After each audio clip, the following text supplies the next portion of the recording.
Hi hello friends, ಎಲ್ಲರೂ ಹೇಗಿದ್ದೀರಾ? ಚೆನ್ನಾಗಿದ್ದೀರಾ ಅನ್ಕೋತೀನಿ. Welcome to my channel Khushi's kitchen. ಇವತ್ತು ನಾನು ತುಂಬ ರುಚಿಯಾಗಿ ಹಾಗೂ ತುಂಬ ಸಿಂಪಲಾಗಿ ಒಂದು 3 ಇಂಗ್ರೀಡಿಯೆಂಟ್ಸ್ ಯೂಸ್ ಮಾಡಿಕೊಂಡು ಕೇಕ್ ಯಾವ ರೀತಿ ಮಾಡೋದು ಅಂತ ತೋರಿಸ್ತಾ ಇದ್ದೀನಿ. ಎಷ್ಟು ಚೆನ್ನಾಗಿ ಬರುತ್ತೆ ಅಂದರೆ ತುಂಬ ಸಾಫ್ಟಾಗಿರುತ್ತೆ, ರುಚಿನೂ ತುಂಬ ಚೆನ್ನಾಗಿರುತ್ತೆ. ಒಂದ್ಸತಿ ಟ್ರೈ ಮಾಡಿ ನೋಡಿ. ಈಗ ಕ್ರಿಸ್ಮಸ್ ಸೀಸನ್ ಆದ್ದರಿಂದ ಈಗ ನಾವು ಈ ಥರ ಸಿಂಪಲ್ಲಾಗಿ ಕೇಕ್ ಮಾಡಿಕೊಂಡು ತಿನ್ಬೋದು. ನೋಡಿ, ನಾನು ಕಟ್ ಮಾಡಿ ತೋರಿಸ್ತಾ ಇದ್ದೀನಿ ಯಾವ ಥರ ಬಂದಿದೆ ಅಂತ. ನೋಡಿ, ಎಷ್ಟು ಸಿಂಪಲ್ಲಾಗೂ ಎಷ್ಟು ತುಂಬ ಅಂದರೆ ಟೇಸ್ಟು ತುಂಬ ಚೆನ್ನಾಗಿರುತ್ತೆ. ನಾವು ಹೊರಗಡೆ ಕೆಮಿಕಲ್ಸ್ ಎಲ್ಲ ಯೂಸ್ ಮಾಡಿರ್ತಾರೆ, ಅದ್ರ ಬದಲು ನಾವೇ ಮನೆಯಲ್ಲೇ ಈ ಥರ ಮಾಡಿಕೊಂಡು ತಿನ್ಬೋದು. ಒಂದ್ಸತಿ ಟ್ರೈ ಮಾಡಿ ನೋಡಿ. ಬನ್ನಿ ಇದನ್ನು ಯಾವ ರೀತಿ ಮಾಡೋದು ಅಂತ ನೋಡೋಣ. ಪ್ಲೀಸ್ ನನ್ನ ಚಾನಲ್ಗೆ ಇನ್ನೂ ಯಾರು ಸಬ್ಸ್ಕ್ರೈಬ್ ಆಗಿಲ್ಲ ಅಂದರೆ ಪ್ಲೀಸ್ ಸಬ್ಸ್ಕ್ರೈಬ್ ಆಗಿ, ಲೈಕ್ ಮಾಡಿ, ಶೇರ್ ಮಾಡಿ, ಕಮೆಂಟ್ ಮಾಡಿ ಹಾಗೂ ಬೆಲ್ ಐಕಾನ್ನ ಪ್ರೆಸ್ ಮಾಡಿ. ಬನ್ನಿ ಈಗ ಯಾವ ರೀತಿ ಮಾಡೋದು ಅಂತ ತೋರಿಸ್ತೀನಿ. ಬನ್ನಿ. ಅದಕ್ಕೆ ನಾನು ತೊಗೊಂಡಿರೋದು ಯಾವುದೇ ಮೈದಾ ಯಾವುದು ತೊಗೊಂಡಿಲ್ಲ. ನಾನು 2 ಯೂನಿಬಿಕ್ ಬಿಸ್ಕೆಟ್ ತೊಗೊಂಡಿದ್ದೀನಿ. ನಾನು ಯೂನಿಬಿಕ್ ಬಿಸ್ಕೆಟಲ್ಲಿ ಇವತ್ತು ಕೇಕ್ ಮಾಡಿ ತೋರಿಸ್ತಾ ಇದ್ದೀನಿ ನೋಡಿ. ಅದಕ್ಕೆ ನಾನು ಒಂದು 2 ಪ್ಯಾಕೆಟು ಯೂನಿಬಿಕ್ ಬಿಸ್ಕೆಟ್ ತೊಗೊಂಡಿದ್ದೀನಿ. ಫಸ್ಟಿಗೆ ಈಗ ನಾವು ಕುಕ್ಕರ್ನ ಸ್ವಲ್ಪ ಅಂದರೆ ಕುಕ್ಕರ್ಗೆ ಒಂದು ಕೆಳಗಡೆ ಒಂದು ಪಾತ್ರೆ ಸ್ಟ್ಯಾಂಡ್ ತರಹ ಇಟ್ಟು ಪ್ರೀ ಹೀಟ್ ಮಾಡ್ಕೊಳ್ಳೋಣ. ಅಂದರೆ ಅದು ನಾವು ಇದು ಹಿಟ್ಟನ್ನು ಕಲಿಸ್ಕೊಳ್ಳೋ ಅಷ್ಟೊತ್ತಿಗೆ ಅಂದರೆ ನಾವು ಕೇಕ್ದು ಬ್ಯಾಟರ್ ರೆಡಿ ಆಗೋಷ್ಟರಲ್ಲಿ ಅದು ಹೀಟಾಗಿರುತ್ತೆ. ಈಗ ನಾನು ಬಿಸ್ಕೆಟ್ ಪ್ಯಾಕೆಟ್ನ 2 ಬಿಸ್ಕೆಟ್ ಪ್ಯಾಕೆಟನ್ನು ಹೊಡೆದು ಇಟ್ಕೋತಾ ಇದ್ದೀನಿ. ಹೊಡೆದು ನೋಡಿ, ತುಂಬ ರುಚಿಯಾಗಿರುತ್ತೆ ಮಾತ್ರ. ನಾವು ಈಗೆಲ್ಲ ಇದು ಕ್ರಿಸ್ಮಸ್ಸು ಮತ್ತು ನ್ಯೂ ಇಯರ್ ಸೀಸನ್ ಆದ್ದರಿಂದ ಬೇಕ್ರಿಲೆಲ್ಲ ಈಗೆಲ್ಲ ಏನಂದರೆ ತುಂಬ ಕೆಮಿಕಲ್ ಯೂಸ್ ಮಾಡಿ ಕೇಕ್ಗಳನ್ನ ಮಾಡ್ತಾರೆ. ಅದ್ರ ಬದಲು ನಾವು ಈ ಥರ ಸಿಂಪಲಾಗಿ ಮಾಡ್ಕೊಂಡ್ರೆ ಇನ್ನೂ ತುಂಬ ಚೆನ್ನಾಗಿರುತ್ತೆ. ನೋಡಿ, ನಾನು 2 ಪ್ಯಾಕ್ ಬಿಸ್ಕೆಟಿಂದ ಎಷ್ಟು ಬಂದಿದೆ ಅಂತ ಇಷ್ಟು ಬಿಸ್ಕೆಟ್ ಆಗಿದೆ. ಯೂನಿಬಿಕ್ ಬಿಸ್ಕೆಟ್ ತೊಗೊಂಡಿದ್ದೀನಿ. ಈಗ ಇದನ್ನು ಮಿಕ್ಸಿ ಜಾರ್ಗೆ ಹಾಕ್ಕೊಳ್ಳೋಣ. ಎಲ್ಲ ಮಿಕ್ಸಿ ಜಾರ್ಗೆ ಸ್ವಲ್ಪ ಹಾಗೇ ಹಾಕ್ಕೊಂಡ್ರೂ ಪೌಡ್ರ್ ಆಗುತ್ತೆ, ಸ್ವಲ್ಪ ಮುರಿದು ಹಾಕ್ಕೊಂಡ್ರೂ ಪೌಡ್ರ್ ಆಗುತ್ತೆ. ನಾನು ಹಾಗೇ ಹಾಕ್ಕೋತಾ ಇದ್ದೀನಿ, ಹಾಗೆ ಪೌಡ್ರ್ ಆಗುತ್ತೆ.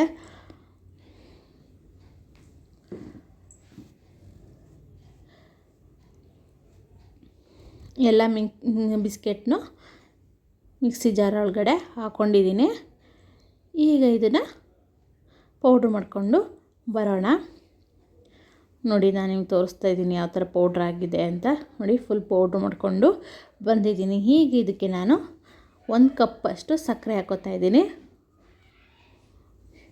ಇದರೊಳಗಡೆ 1 ಕಪ್ಪಷ್ಟು ಸಕ್ಕರೆ ಹಾಕ್ಕೊಂಡು, ಮತ್ತು ನಿಮಗೆ ಸ್ವೀಟು ಎಷ್ಟು ಜಾಸ್ತಿ ಬೇಕು ಅಂದರೆ ಜಾಸ್ತಿ ಹಾಕ್ಕೊಳ್ಳಿ. ಅಂದರೆ ಬಿಸ್ಕೆಟಲ್ಲೂ ಸ್ವೀಟ್ ಇರುತ್ತಲ್ಲ, ಹಾಗಾಗಿ ನಾನು 1 ಕಪ್ಪಷ್ಟು ಹಾಕ್ಕೊಂಡು ಪೌಡ್ರ್ ಮಾಡಿಕೊಂಡು ಬಂದಿದ್ದೀನಿ. ಈಗ ಮತ್ತು ಅದ್ರ ಜೊತೆ ಮಿಕ್ಸಿ ಜೊತೆ ಒಟ್ಟಿಗೆ ಪೌಡ್ರ್ ಮಾಡ್ಕೊಬಂದಿದ್ದೀನಿ. ನೋಡಿ, ಪೌಡ್ರ್ ಮಾಡಿರೋದನ್ನ ಬೌಲಿಗೆ ಹಾಕಿ ತೋರಿಸ್ತಿದ್ದೀನಿ. ಫುಲ್ಲು 1 ಕಪ್ ಆಗುತ್ತೆ. 2 ಬಿಸ್ಕೆಟ್ ಇರೋದ್ರಿಂದ 1 ಕಪ್ಪು ಫುಲ್ಲು ನಮಗೆ ಬಿಸ್ಕೆಟು ಮತ್ತು ಸಕ್ಕರೆ ಪುಡಿ, ಬಿಸ್ಕೆಟು ಮತ್ತು ಸಕ್ಕರೆ ಎರಡೂ ಒಟ್ಟಿಗೆ ಹಾಕಿ ಪೌಡ್ರ್ ಮಾಡ್ಕೊಂಡಿದ್ದೀನಿ. ಅದು ಫಸ್ಟಿಗೆ ಬಿಸ್ಕೆಟ್ ಹಾಕಿ ಪೌಡ್ರ್ ಮಾಡಿದೆ, ಯಾಕೆಂದರೆ ಬಿಸ್ಕೆಟು ಸ್ವಲ್ಪ ಅದು ಫುಲ್ಲು ನೈಸ್ ಪೌಡ್ರ್ ಆಗಬೇಕಲ್ಲ, ಅದಕ್ಕೆ ಫಸ್ಟ್ ಬಿಸ್ಕೆಟ್ ಹಾಕಿ ಪೌಡ್ರ್ ಮಾಡಿ ಅದ್ರ ಜೊತೆಗೆ 1.5 ಕಪ್ಪಷ್ಟು ಸಕ್ಕರೆ ಹಾಕ್ಕೊಂಡಿದ್ದೀನಿ. ಈಗ ನೋಡಿ, ಇದು ಫುಲ್ 1 ಕಪ್ ಆಗಿದೆ. ಈಗ ಒಂದು ಬೌಲ್ ಇಟ್ಕೊಂಡು ಅದಕ್ಕೆ ನಾವು ಪೌಡ್ರ್ ಮಾಡಿ ಇಟ್ಕೊಂಡಿರೋಂತಹ ಬಿಸ್ಕೆಟ್ ಪೌಡ್ರು ಮತ್ತು ಬಿಸ್ಕೆಟ್ ಮತ್ತು ಸಕ್ಕರೆ ಪೌಡ್ರು 1 ಕಪ್ ಫುಲ್ ಹಾಕ್ಕೊಂಡು ಫಸ್ಟಿಗೆ ನೀಟಾಗಿ ಮಿಕ್ಸ್ ಮಾಡ್ಕೊಳ್ಳಿ. ಒಂದೊಂದು ಬಿಸ್ಕೆಟು ಫುಲ್ಲು ಪೌಡ್ರ್ ಆಗಿರಲ್ಲ, ಅದನ್ನೆಲ್ಲ ನೀಟಾಗಿ ಮಿಕ್ಸ್ ಮಾಡ್ಕೊಳ್ಳಿ.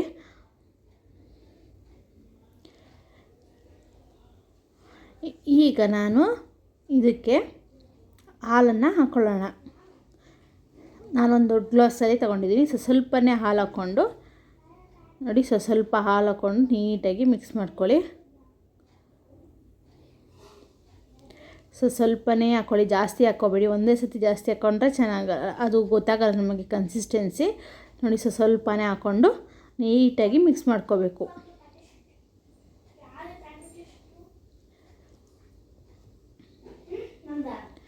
ನೋಡಿ, ಆ ಫುಲ್ 1 ಕಪ್ಪು ಅಂದರೆ 2 ಬಿಸ್ಕೆಟಿಗೆ ಒಂದು ಗ್ಲಾಸಷ್ಟು ಹಾಲು ಬೇಕಾಗುತ್ತೆ. ಅಂದರೆ ಒಂದು ದೊಡ್ಡ ಗ್ಲಾಸಷ್ಟು ಹಾಲು,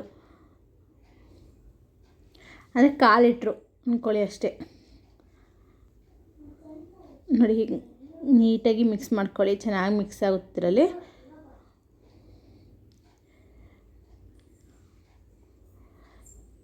ಸ್ವಲ್ಪನೇ ಹಾಕ್ಕೊಳ್ತಾ ಮಿಕ್ಸ್ ಮಾಡ್ಕೋಬೇಕು. ಒಂದೇ ಸತಿ ಹಾಕ್ಕೊಂಡ್ರೆ ನಮ್ಗೆ ಗೊತ್ತಾಗಲ್ಲ, ಆಮೇಲೆ ಮತ್ತು ಫುಲ್ಲು ಕನ್ಸಿಸ್ಟೆನ್ಸಿ ಬರಲ್ಲ.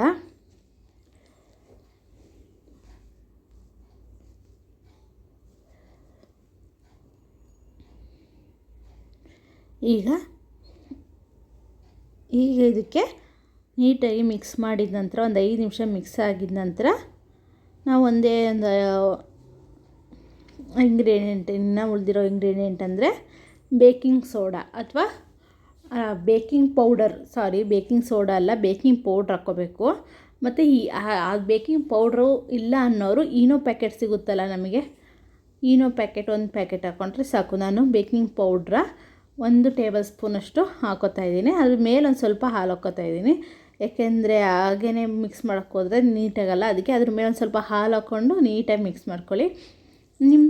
ನಿಮಗೆ ಬೇಕಿಂಗ್ ಪೌಡ್ರು ಸಿಕ್ಕಿಲ್ಲ ಅಂದರೆ ನಿಮಗೆ ಈನೋ ಪ್ಯಾಕೆಟು ಮನೇಲಿಲ್ಲ ಅಂದ್ರೂ ಒಂದು ಚಿಕ್ಕ ಈನೋ ಪ್ಯಾಕೆಟ್ 8 ರೂಪಾಯಿ ಪ್ಯಾಕೆಟ್ ಸಿಗುತ್ತಲ್ಲ, ಅದನ್ನು ಹಾಕ್ಕೊಂಡ್ರೂ ಸಾಕು. ಅದರಲ್ಲೇ ಇನ್ನೂ ತುಂಬ ಚೆನ್ನಾಗಿ ಬರುತ್ತೆ. ತುಂಬ ಈಸಿ ನೋಡಿ. ಬಿಸ್ಕೆಟು, ಸಕ್ಕರೆ, ಹಾಲು ಮತ್ತು ಬೇಕಿಂಗ್ ಪೌಡ್ರ್ ಅಥವಾ ಈನೋ ಪ್ಯಾಕೆಟ್, ಇಷ್ಟೇ. ಇವು 4 ಪದಾರ್ಥ ಯೂಸ್ ಮಾಡಿಕೊಂಡು ಮಾಡ್ಕೋಬೋದು. ನಾವು ಮೈದಾ, ಮೊಟ್ಟೆ ಮತ್ತು ಬೇರೆ ಇಂಗ್ರೀಡಿಯೆಂಟ್ಸು ಅವು ಏನೂ ಬೇಕಾಗಲ್ಲ, ಇಷ್ಟರಲ್ಲೇ ನಾವು ಕೇಕ್ ಮಾಡ್ಕೋಬೋದು.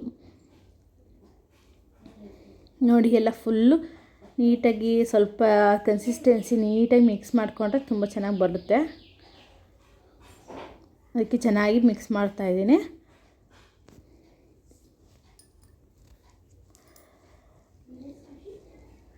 ನೋಡಿ, ಈ ಕನ್ಸಿಸ್ಟೆನ್ಸಿ ಬರಬೇಕು. ಈಗ ಇದನ್ನು ನಾವು ಮಿಕ್ಸ್ ಆಗಿದೆ ನೋಡಿ, ಈ ಕನ್ಸಿಸ್ಟೆನ್ಸಿ ಬಂದಿದೆ. ಈಗ ಇನ್ನೊಂದು ಪಾತ್ರೆಗೆ ಸ್ವಲ್ಪ ಒಂದು ಎಣ್ಣೆನೋ ತುಪ್ಪನೋ ಸರ್ಕೊಳ್ಳೋಣ.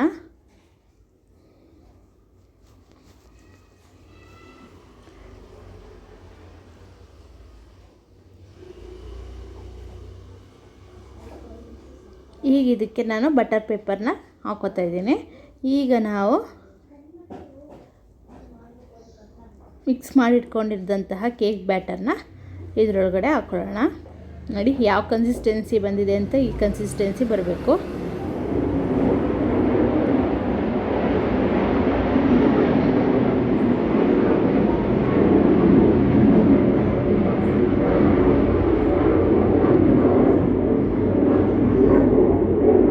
ನೋಡಿ ಈ ಥರ ಆಗಿದೆ. ಈಗ ಇದಕ್ಕೆ ನಾನು ಮೇಲ್ಗಡೆ ಡ್ರೈ ಫ್ರೂಟ್ಸ್ಗಳನ್ನ ಹಾಕ್ಕೊಳ್ಳೋಣ, ಅಂದರೆ ಕೇಕ್ ಚೆನ್ನಾಗಿ ಕಾಣಿಸುತ್ತೆ.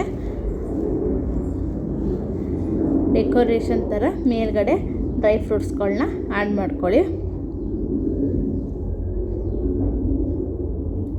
ದ್ರಾಕ್ಷಿ, ಬಾದಾಮಿ, ಗೋಡಂಬಿ ನೀವು ಯಾವುದಾದ್ರೂ ಹಾಕ್ಕೋಬೋದು, ತುಂಬ ಚೆನ್ನಾಗಿರುತ್ತೆ. ಯಾವ್ದು ಹಾಕ್ಕೊಂಡ್ರೂ ನಡೆಯುತ್ತೆ.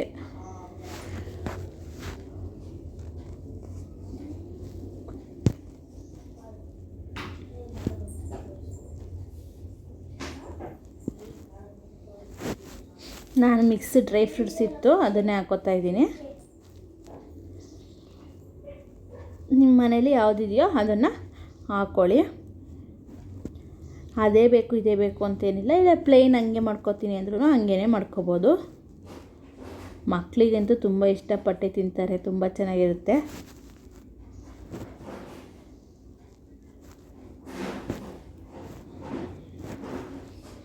ನಾವೇ ಮನೆಯಲ್ಲೇ ಈ ಥರ ಮಾಡಿಕೊಟ್ರೆ ಅವ್ರಿಗೂ ತುಂಬ ಇಷ್ಟ ಆಗುತ್ತೆ. ಮತ್ತು ಬೇಕ್ರಿಲೆಲ್ಲ ಅಷ್ಟು ಕೆಮಿಕಲ್ಸ್, ತುಂಬ ಅಂದರೆ ತುಂಬ ಕೆಮಿಕಲ್ಸ್ ಯೂಸ್ ಮಾಡ್ತಾರೆ. ಅದರಿಂದ ಅದು ಇದು ಅಂತ ತೋರಿಸ್ತಿರ್ತಾರೆ, ಟಿ ವಿಲೆಲ್ಲ ನೋಡಿದ್ದೀವಿ. ಅದ್ರ ಬದಲು ನಾವು ಈ ಥರನೇ ಕಡಿಮೆ ಇಂಗ್ರೀಡಿಯೆಂಟ್ಸು ಮನೇಲಿರೋಂತಹ ಪದಾರ್ಥಗಳನ್ನ ಯೂಸ್ ಮಾಡಿಕೊಂಡು ಮಾಡ್ಕೋಬೋದು.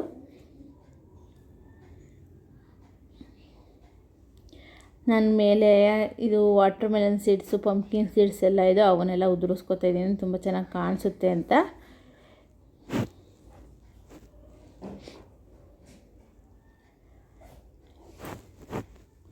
ಈಗ ಇದು ಆಗಿದೆ. ಈಗ ಒಂದು ಸ್ವಲ್ಪ ಇದು ಮಾಡ್ಕೊಳ್ಳೋಣ, ಪಾತ್ರೆ ಅಲ್ಲಾಡಿಸಿದ್ಮೇಲೆ ಅಂದರೆ ಏನಾದರೂ ಲಮ್ಸ್ ಇದ್ದರೆ ಹೋಗುತ್ತೆ.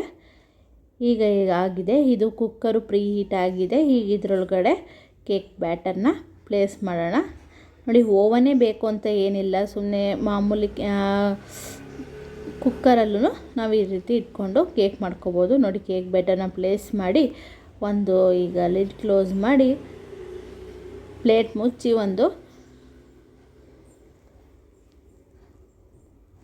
ಲಿಡ್ ಕ್ಲೋಸ್ ಮಾಡಿ 45 ನಿಮಿಷ ಮೀಡಿಯಮ್ ಉರಿಯಲ್ಲಿ ಕೇಕ್ನ ಬೇಯಿಸ್ಕೋಬೇಕು. 45 ನಿಮಿಷ ಆದಮೇಲೆ ತೋರಿಸ್ತಾ ಇದ್ದೀನಿ. ನೋಡಿ ಯಾವ ಥರ ಬಂದಿದೆ, ಎಷ್ಟು ಚೆನ್ನಾಗಿ ಬಂದಿದೆ ನೋಡಿ. ತುಂಬ ಚೆನ್ನಾಗಿರುತ್ತೆ ಟೇಸ್ಟ್ ಅಂತೂ.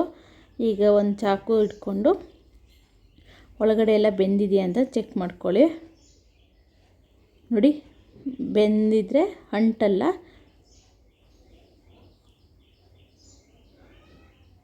ನೋಡಿ ಎಲ್ಲೋ ಒಂದು ಸ್ವಲ್ಪನೂ ಅಂಟಿಲ್ಲ. ಈಗ ಇದನ್ನು ಸ್ವಲ್ಪ ಒಂದು 10-15 ನಿಮಿಷ ತಣ್ಣಗಾಗಿಟ್ಟು ಈಗ ನೋಡಿ ಒಂದು ಸ್ವಲ್ಪ ತಣ್ಣಗಾಗಿದೆ. ಬಿಸಿಲೇ ತೆಗೋಕ್ಕೆ ಹೋಗ್ಬಿಟ್ರೆ ಒಂದು ಸ್ವಲ್ಪ ಅದು ನೀಟಾಗಿ ಬರೋಲ್ಲ. ಸ್ವಲ್ಪ ಒಂದು 10 ನಿಮಿಷ ತಣ್ಣಗಾಕಿಡಿ.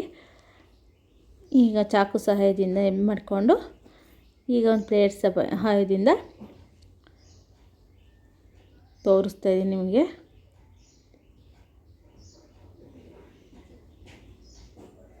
ನೋಡಿ ಎಷ್ಟು ಚೆನ್ನಾಗಿ ಬಂದಿದೆ ಅಂತ ಕೇಕು. ಈಗ ಬಟರ್ ಪೇಪರ್ನ ತೆಕ್ಕೋತಾ ಇದ್ದೀನಿ. ತುಂಬ ಚೆನ್ನಾಗಿ ಬಂದಿದೆ, ಎಷ್ಟು ಸಾಫ್ಟಾಗಿ ಸೂಪರಾಗಿ ಬಂದಿದೆ. ನೀವು ಒಂದು ಸತಿ ಟ್ರೈ ಮಾಡಿ ನೋಡಿ ತುಂಬ ಚೆನ್ನಾಗಿದೆ. ಈಗ ಉಲ್ಟಾ ಮಾಡಿ ತೋರಿಸ್ತಿದ್ದೀನಿ ನಿಮಗೆ. ನೋಡಿ ಯಾವ ರೀತಿ ಬಂದಿದೆ ಅಂತ.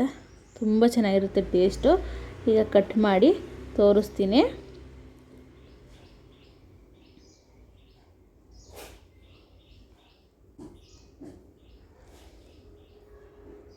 ತುಂಬ ಸಾಫ್ಟಾಗಿ ಸ್ಪಾಂಜಿಯಾಗಿ ಬಂದಿದೆ.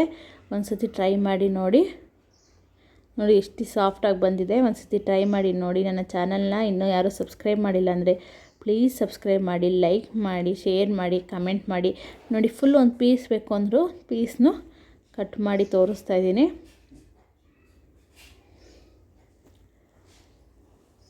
ಎಷ್ಟು ಸಾಫ್ಟಾಗಿ ಬಂದಿದೆ ಅಂತ ನೀವೇ ನೋಡ್ತಾ ಇದ್ದೀರಲ್ವಾ. ನೀವು ಟ್ರೈ ಮಾಡಿ ನನಗೆ ಕಮೆಂಟ್ ಮಾಡಿ ಹೇಳಿ ಹೇಗೆ ಬಂದಿದೆ ಅಂತ. ಪ್ಲೀಸ್ ಒಂದು ಸತಿ ನನ್ನ ಚಾನಲ್ನ ಫುಲ್ ವಿಡಿಯೋ ನೋಡಿ ಸಪೋರ್ಟ್ ಮಾಡಿ. ಧನ್ಯವಾದಗಳು ಎಲ್ರಿಗೂ. Thank you so much.